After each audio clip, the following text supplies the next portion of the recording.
Brilliant. Dr. Hatfield, can I ask you to open up a Bible with me to the book, once again, of Revelation, chapter 5. We're going to take one quick look again, not at Revelation 4 again, but Revelation 5 as we did last week. So you can open up there, final book in your Bible, either in paper or on a device of some sort. And as you're doing that, as you're getting your place there, last couple of weeks we've been saying that worship, most people imagine as something that you step into. It's a moment, or maybe it's an emotion that you temporarily experience, or maybe even it's a building that you go to. It's an event that you attend. And we've been saying that the scriptures show us this incredible depth of invitation, that worship is not a moment that you step into, but worship is a life that you are formed into. And that this is the invitation in our series, Worship 101. We do not simply want to improve a little bit of the moment that we call worship on a Sunday, but we want to dare to invite all of us to reorient the entirety of our lives around worship of God, because that's what we have been made for. And so our definition of worship every week really helps in seeing the totality of what it is, this invitation. It's worship is seeing God for who He truly is, and then responding to Him with your whole life. This is worship, and this is the invitation. Now, when we moved to Pretoria in 2019, and then for the planting and the launch of Hatfield in 2020, one of the first church kind of friends I made outside of the Doxedo circles, I love him. He's really just an incredible man. He's a pastor and a church planter today as well, and just a love for the local church, really a love for the good news of Jesus. And in one of the first coffees that we had together, he told me a story that so just stuck with me. He said that he grew up as a pastor's kid. So his father's a pastor, and sometimes that can, for some kids, that can create a bit of pressure. That they feel maybe that everyone's eyes are on me. And he said that there was a season in his life that he was just battling as he was attempting to make his faith his own. He was going through so many struggles and doubts inwardly that he came to this place for the season of his life where every single Sunday, if we speak about worship as this corporate moment as well, every single time on Sunday during worship, he just could not take part. And so what would happen is the moment that worship, as we just had, corporate worship would start, he would get up, he would walk all the way to the back of the church and just go and sit there with his arms crossed against the wall. Just could not engage in worship. Now, what I love about this story as he tells it is that his father's response to this is so spot on. Because maybe you think, well, his father's the pastor, so maybe he's thinking, oh man, this is embarrassing, or I feel a bit of shame, it's my son, and he's walking to the back of the church every Sunday for months, and he's sitting there, arms crossed, but instead of his father trying to fix him or fix his worship, he allowed the Holy Spirit to journey with him over these many months, to come and walk with him in this moment. Why? Because his father wisely realized that his son was not experiencing a challenge in the expression of, the performance of worship, but he was experiencing a challenge in the identity of worship. Do you know that you have an identity? Whether you're even a Christian here or not yet today, you have an identity when it comes to faith and worship. You see, many people in our city, in our country, without verbalizing it, their approach to faith, to worship, to prayer is that of transaction. Without knowing it, so much in our city of the prayer and the worship and the fasting and the serving and the sacrificing for faith is done with this very subtle thought connected to it, that in doing so, we need to earn the favor of God. We need to secure His blessings in some way. We need to prove our worth before Him. We have to maintain our acceptance. We have to persuade God to come through for us in life and bless us. No one would actually ever say it in this way, but subconsciously we believe that if I just pray enough, if I worship enough, if I serve enough, if I sacrifice enough, then maybe finally God will accept me. He will be pleased with me. Finally, He will come through for me as I need Him to. Now, what's tragic about this is if worship, if my faith has this performance, this transactional, this bargaining kind of angle to it, and if I do that over enough time, eventually it begins forming something of an identity in me that calcifies over time. And let me show you three that often it ends up in. If I continue down this transactional route of worship, some people end up in the place of having an identity of an anxious worshiper. And the anxious worshiper's creed is, if I do enough, maybe God will accept me. The anxious worshiper is always worried that they have not done enough. Have I served sufficiently? Have I prayed passionately? Have I shown God that I am true and faithful in what I'm doing? And because of this constant uncertainty, they are always walking around with this timidity, with this fear, with this uncertainty in their faith, with this idea that God is so deeply disappointed in me, and they never have strength in their faith. You've got a friend who, in the second year of university, when she became a Christian, that first December holiday when she went away as a young Christian to have holiday with her family, she just messed up so badly sexually. And she tells the story of sitting on the beach and just pouring with sweat. And she said it had nothing to do with the weather. She sat there so angst-ridden, believing that God hates her for what she's done. He's so disappointed. He wants to get back at her for what she has done. Anxious worshiper. But some others end up not in the identity of an anxious worshiper, but of an entitled worshiper. And the creed here is, because I have done enough, God owes me. He owes me. See, here there is this belief that because I have prayed, I have served, I have worshiped, I have been faithful, I have been part of the church, I have sacrificed financially, I have done these things, that God owes me a certain kind of life. And eventually then, my worship and my faith before Him, instead of with the anxious worshiper, it ends up in this place of worship being effort and prayer being this pressure. Here it ends up in this place where everything is comparison and transaction. So I look at other people and I say, I know I'm doing more than that person. I know that. But when life really kicks me in the shin, and when my prayers are not answered, and when things don't go my way, and I'm not getting the life I wanted to, what happens? I become deeply angry with God. I'm disappointed in God. I have this cynical, just this thorn in my heart that arises up.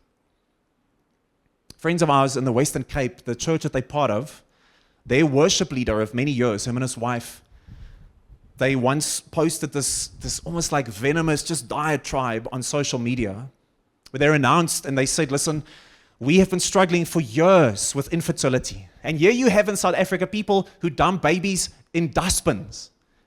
And here we are, we have been serving. We have been faithful as Christians. And what is this? And so therefore we are no longer Christian. This whole thing is a farce. But other people, they end up then finally in this place of the detached worshiper as an identity. Where they say, I've tried all this stuff. Why even bother? They maybe for years they feel I've been in the system. I've done all these things. I've been part of it for so many, and this idea of intimacy with God and God being present in your life, I'm telling you, none of that is actually the truth. I've been around the block with this stuff. What's the use? There's a person who was with me in Doxa Bloem for many years as part of the worship team, just a gifted musician. And I was so saddened the other day just seeing that, made a comment on a video online about faith, and just seeing the cynicism and the sarcasm and just like all this stuff, it's foolishness. Now, you would think that these three identities have three different issues they're facing, but the fact is they all actually come down to the same root lie. And that is that faith and worship is a transactional action before God that earns and maintains our relationship with Him. And what I want to say to us today is that the Bible has such a powerful invitation in the face of what I would say is just pagan. It's not Christian faith. But I want you to hear today that the Bible wants to come and take off the weight from your shoulders if you are a Christian here today. And if not yet, the invitation is there to embrace this. To hear today, read this with me. Here is the revelation we find in Scripture. That in Christ, worship is no longer for acceptance, victory, and relationship, but it happens from acceptance, victory, and relationship. This is the invitation. And so today, simply two things. As we're going to just have another look at Revelation 5. Just one thing that we need to stop and one thing we need to start. And so the first is this. We're going to hear, stop striving for what Christ has already secured. Stop striving in worship, in faith, for what He has already secured. So last week we looked at Revelation 4 and 5, and we had these dual pictures of the throne and of the Lamb. And as John turns to the one who is worthy to open up the scroll, you can go back to that. Just listen to this again. He says there in verse 5, "Then one of the elders said to me, 'Do not weep. Look, the Lion from the tribe of Judah, the Root of David, has conquered, so that He is able to open the scroll.' Then I saw," as John turns, "I saw one like a slaughtered lamb standing in the midst of the throne." And it says in verse 8, it's all these creatures and people around the throne, as they see this, they just bow down in worship. So we said last week, John, in this massive reversal, he hears the Lion of the tribe of Judah, but as he turns, what does he see? He sees a slaughtered lamb. And realizing Christ, this is Jesus, which is He? Is He the lion or is He the lamb? And the answer is yes, He is both. And the significance is what? That victory, conquering, has taken place through what? Through sacrifice. That the Lion of Judah has come as the slaughtered lamb on the cross, and He has been victorious through His sacrifice. And what does that mean? It means that we don't now come to Him with our sacrifices no, we come and stand in faith in His final sacrifice. The Lion of Judah has accomplished the victory and invites us to be found in it. So if last week we just took a moment to look at this lamb imagery, I want us to emphasize a bit today this Lion of Judah. That there is a victory, there is a conquering that's taken place and an invitation with it. Because you'll see that this idea, this concept of the Lion of Judah, it's not just all throughout Scripture, but its origin in Genesis 49, I want to show us, has this vivid depiction of the two places from which we can approach worship in life. That either we're in the place of bargaining, of performance, or the invitation is that we would stand in the place of victory, and from that place, no more bargaining, but we stand in the place of victory. So Genesis 49, if we can just trace it back to its origin, here we have the narrative of Jacob. So he's one of the patriarchs of the Judeo-Christian faith, Abraham, Isaac, and Jacob. And he is in the last moments of his life, literally on his deathbed, and he is, through the Spirit's power, he is praying over his children and their children, and he's just speaking a blessing over them. It's some of the final acts of his life. But then when he gets to his son Judah, Lion of Judah, as he gets to Judah, it's almost as if the Holy Spirit is just enlivening his eyes in an even wider way to the spiritual realities, and it's as if he sees suddenly something he can't fully understand, but that somehow throughout the lineage of his son Judah, there will come one who will truly conquer and gain victory. So as he's praying over the lineage of his son, listen to what he says. Genesis 49:8. He says, Judah, your brothers will praise you. Your hand will be on the necks of your enemies. Your father's sons will bow down to you. Verse 9, Judah is a young lion. That's what he sees. In verse 10, he says, therefore the scepter, which means authority, ruling, the scepter will never depart from Judah, or the star from between his feet, until he whose right it is comes, and the obedience of the people belong to him. He says, my son, I see something of a lion in you, and yet I see even further than that there is one who is to come, that will have his hand on the necks of the final enemy, that will conquer. The Lion of the tribe of Judah. Now, Judah himself, he's got a bit of a backstory as well that shows us this contrast. So, 20 chapters earlier, Genesis 29, Jacob is a much younger man at that stage. He is working for a man named Laban for 7 years so that he would have the right to marry his youngest daughter, Rachel. And after the first evening of their wedding, that next morning, as I'm sure all the wine has now finally worn off, he wakes up completely surprised to see that he's been fooled.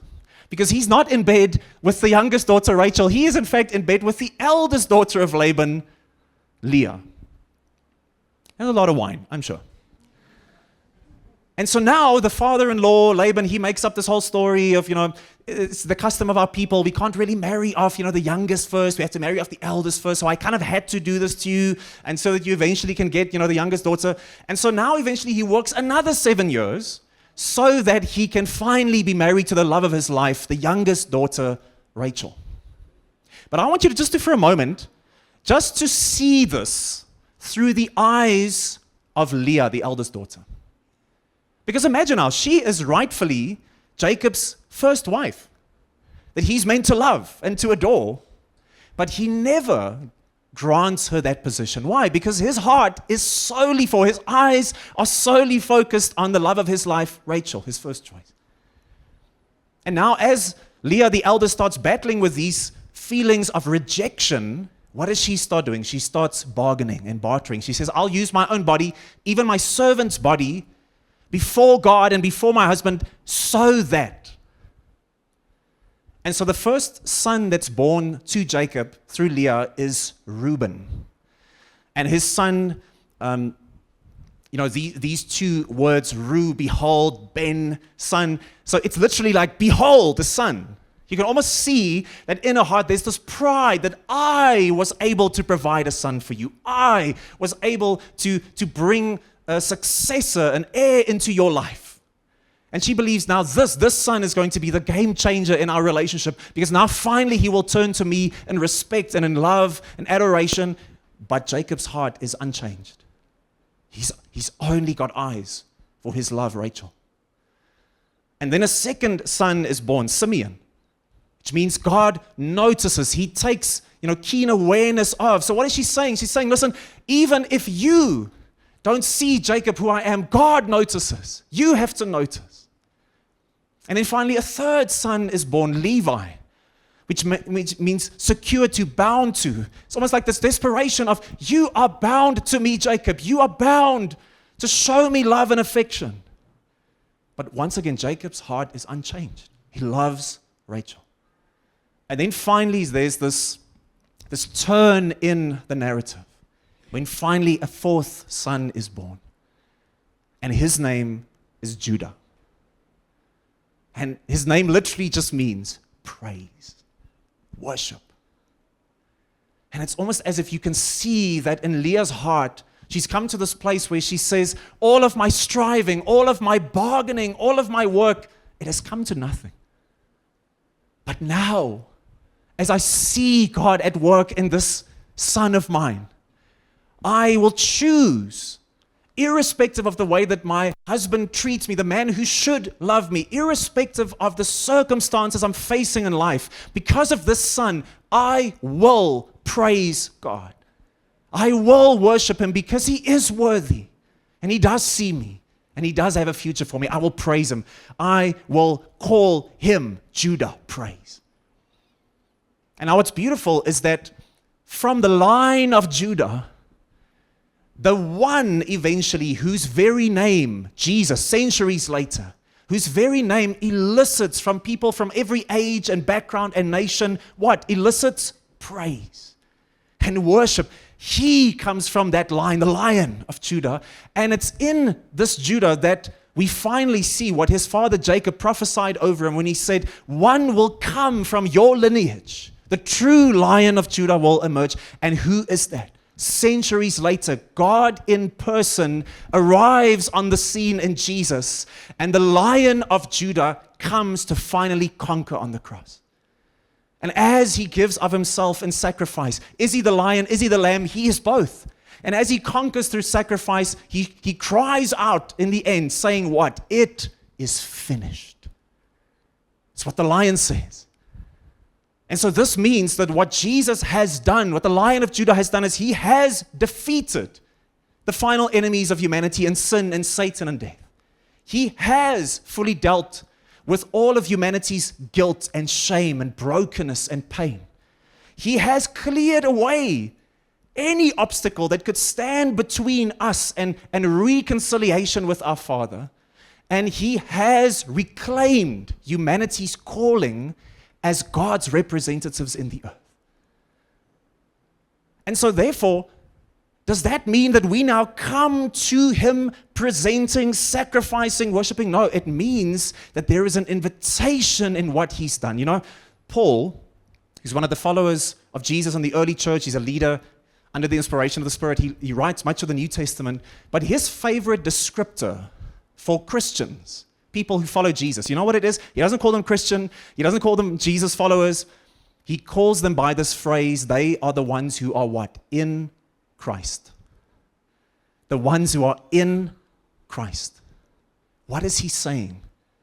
He's saying that now it is not the ones who present well, not the ones who are religiously faithful, not the ones who served and given and tried and been faithful. No, it is the one who comes and puts their faith in the finished work of the Lion of Judah.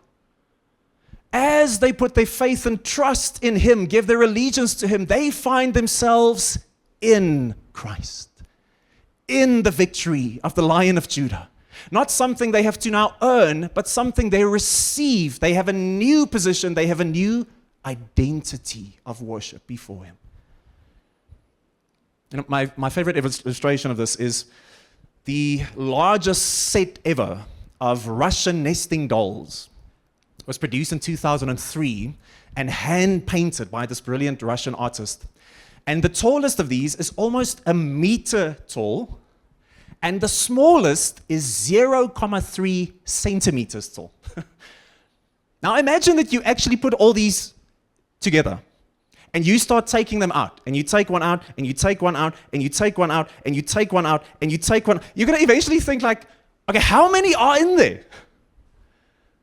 And that's exactly the lie that so many Christians live with. You believe that somewhere life or the enemy or my thoughts are going to peel away so many layers that God will finally see what a fake I am on the inside.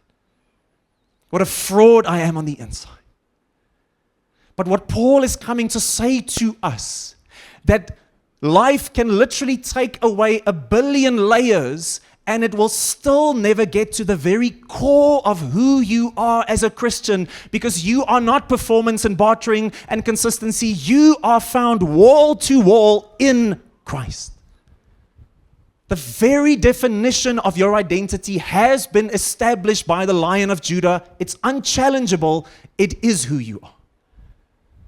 1,000 layers D plus, that's who you are. There's no fraud to be found. There's only Christ to be found. And so this pagan worship of if I pray enough, if I serve enough, if I fast enough, if I'm consistent enough, in the face of that, the invitation comes and says, no, now we come before God in the position of the Lion of Judah's victory. And we don't worship for victory and consistency and relationship and acceptance. We worship from victory and relationship and acceptance. And so today I want you to hear that if you've not put your faith yet in Christ and his finished work, today is the invitation. Receive his forgiveness. Lay down your old life and your sin. But even if you're a Christian, even if you've been a Christian for decades, but you've not yet fully almost stepped into this identity of the Lion of Judah as your identity, you are going to fall into the folly of Leah, where I'm bargaining, where I'm bartering. But the invitation, the word I want you to hear, the Lion of Judah is roaring over you today if you are a Christian, saying what? Stop striving for what I have already secured. But secondly, if that's what we want to stop today, just secondly then, we want to start as well. And what is that? We want to start then living from the position that Christ has given us. Start living from the position that Christ, the Lion of Judah, has given us, whether it's worship on a Sunday or on a Monday. Now, Ephesians chapter 2 is a passage that you need to go and read through and work through and study because it is so powerful and beautiful. Paul is writing to a church in the first century, a city in Ephesus, and he's writing to the church to show them the depth of what it means to be in the Lion of Judah's victory. But let me just read to you one portion here. Ephesians 2 verse 4, he says, "But God, who is rich in mercy, because of his great love that he had for us, he made us alive with Christ." See all the emphasis here. Even though we were dead in our trespasses, our sins. So you are saved by what? By striving, performance, bargaining. You are saved by grace. And now listen to this. Not only is that the truth, but he says also, he raised us up with him and seated us with him in the heavens in Christ Jesus. What John turns to see, what's at the center of all of existence, it is Christ, it is the Lion, it is the Lamb. He sits securely in victory as the Lord of the universe. He says, guess what? If you're a Christian, not only have you been raised to new life through grace, but you have been placed by Christ in him in that very position of final acceptance and authority. We are not climbing up to acceptance through our religious fervor. We have received that position through faith. This is who you are if you're in Jesus. You are seated, you are found in the victory of the Lion of Judah. So this means that worship is no longer, whether Sunday or Monday, it's not a negotiation with God, it's a celebration. I'm not negotiating with God. I'm celebrating, whether on a Sunday or on a Monday in my worship, I'm celebrating what the Lion of Judah has done. That I can be included in that through faith. But maybe you then ask, okay, but then what is left to do? It kind of feels like he's done everything, and that is just an incredible part of the good news of Jesus. Yes, he has done everything. But then now what should we do? And here is the beautiful thing. You cannot add to your position in Christ. You can't improve upon it with all your sacrifices and worship. But here is what we are called to do. We are called over many decades with the Holy Spirit to what? To align our identity, our thoughts, our emotions, our responses to the world around us, to align our identity, our inward reality with his eternal reality. If that's true, God, then help me to align, Holy Spirit, my emotions, my thoughts, my circumstances, and how I react to them. Those things are always going up and down. Allow me to align those things with what is eternally true. To make a confession constantly of what's true. Now, let me show you in the book of Hebrews how that's one example of this. The book of Hebrews goes out of its way to say the whole time, Jesus is the greatest. He's everything. And so the writer to the Hebrews is going to say, look at the order of how he speaks, of how we now come before God in this alignment, in this confession. It's not, if you do, then he will, but he says, if he has, because he has, let us. So read with me here, Hebrews 4:14. He says, therefore, since we have a great high priest who has passed through the heavens, seated, Jesus, the Son of God, let us hold fast to our confession. We're going to come back to that now. Same chapter 10, verse 23. Let us hold on to the confession, there it is again, of our hope without wavering. Why? Since he who promised is faithful. And then just most clearly, Hebrews 13:15, he says, therefore, through him, Jesus, let us continually offer up to God, yes, a sacrifice of praise of Judah.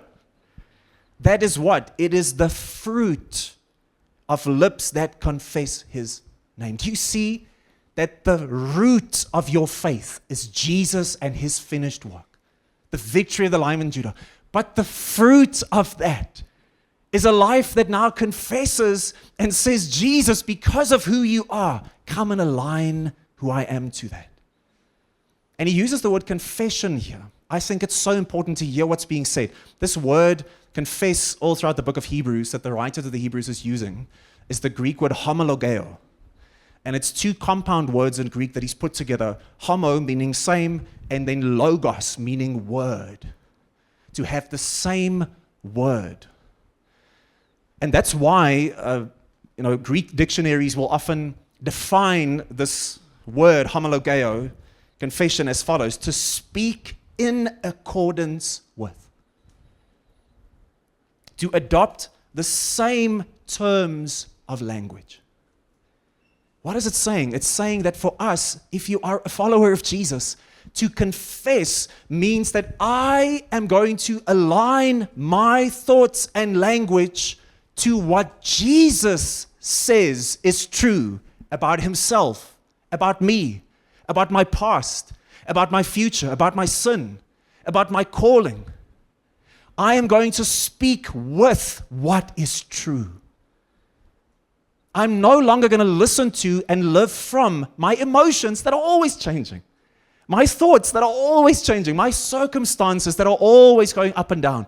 God, come and bring alignment, confession. I want to speak spiritually more and more, not from my circumstances and emotions, but speak to my circumstances and emotions from the identity that I have in you. God, I want to start using your language, Jesus, when I speak of my identity, my future, my past. I'm no longer going to use the language of the city, no longer going to use the language of my past, the language of my sin, the language of an uncertain future. God, I want to, and this is not psychology, this is spirituality. This is saying, what is the truest thing in the universe? The victory of the Lamb. So how do I want to live? How do I want to speak? How do I want to engage Mondays? I want to engage it in alignment with what is actually true. And the illustration would help you. If you're a manly man, like real man, I know this is your favorite film, The Princess Diaries. I love this illustration because this Anne Hathaway picture has her as this kind of struggling New York City girl who realizes through a long convoluted thing that she is in fact actually royalty of this little small European nation without knowing it. And the whole challenge of the film is this back and forth between her believing that my identity, who I am, is I'm this little struggling New York girl, and everyone telling her, no, do you know who you are? You are in fact royalty. And you can't add to your position of royalty. You can't earn it. It's been declared over you. What now needs to happen is your identity needs to align with who you are. This is the journey for us. Homologeo, God, come and align my Monday and my Sunday's worship with who I am in you.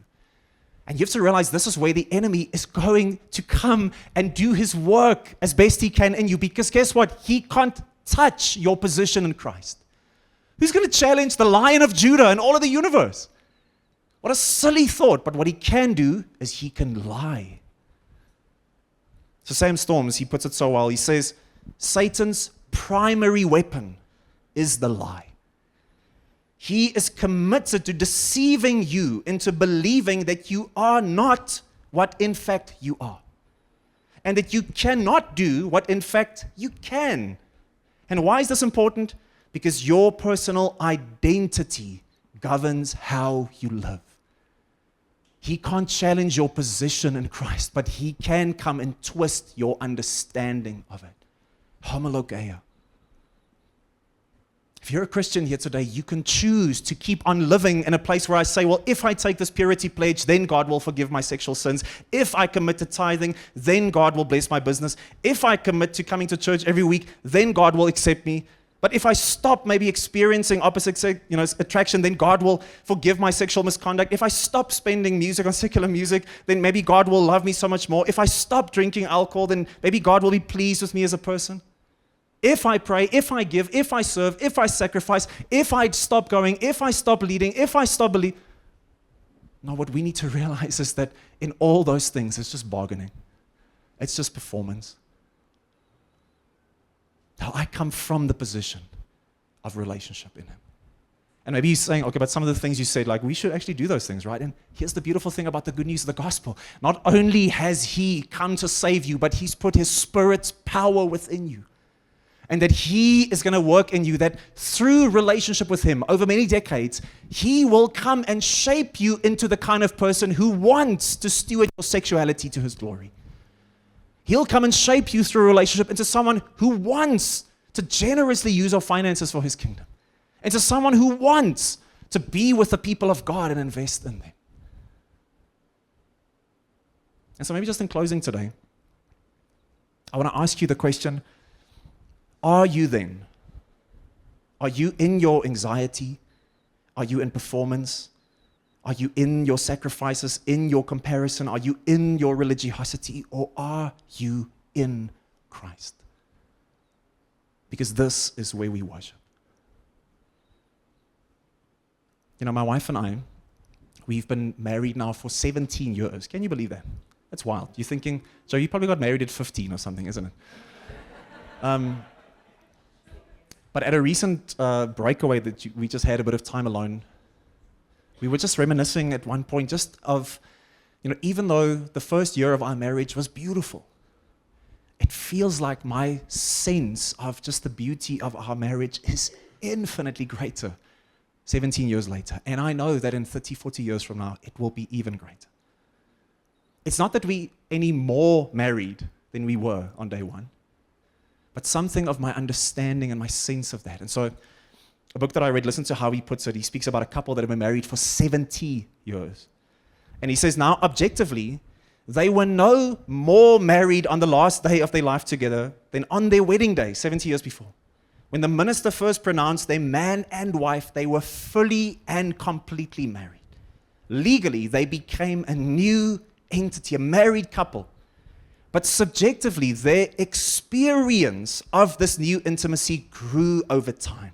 The sentence finishing, the mind reading, the need anticipating, the thinking of the other before themselves, that grew with the years. And just as in a long marriage, your experience of being found in Christ is something that will grow over time. Step into the victory of the Lion of Judah. We do not have to worship on a Monday or a Sunday for relationship, for victory, and for acceptance. We can worship from victory and relationship and acceptance. This is worship. Jesus, I pray today that we would just receive fully. I just pray for anyone whose shoulders are so heavy, God, with bargaining and religiosity and just performance, and they're just tired. God, will you just come and lift them up today? Show them the position that they have in you, Jesus. We want to worship you.